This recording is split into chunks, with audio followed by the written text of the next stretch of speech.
অনেক হয়েছে আর না। মা তো বলেই দিল এবার একটা মেয়েও পাঠাতে পারিস না। সেই কথা শুনে চলে আসলাম Bipin Bihari Ganguli as a short from cake park. ভিতরে ঢুকতেই কানের মধ্যে কি একটা বাজলো। এত সুন্দর এন্ট্রি, কিন্তু লোক কই? লোক নেই। বুকটা ব্যথা করছে। খালি শহরে সিঙ্গেল মেয়েদের জন্যই মনে হয় কোনদিন জীবনটা চলে যাবে। কেন গো, আসতে তো পারো তোমরা। আরে কথা না ঠিক, কিন্তু দেখা তো হবে। আরে কত ফাঁকা ফাঁকা লাগছে না, মানে তোমাদের ছাড়া আমার মনের ভিতর। তো ফাইনালি এক জায়গায় পেলাম বসার জায়গা। কিন্তু জায়গাটা দেখে আমার ভয় কেন লাগছে? জঙ্গল দিয়ে কিছু বেরিয়ে আসবে না তো? আমি কিন্তু ভূতের কথা বলছি। ও হো কি মশা।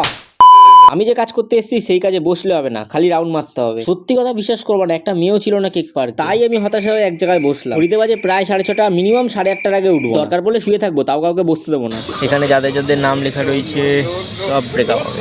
2025 দুর্গাপুজোর আগে 100% ব্রেকআপ হবে।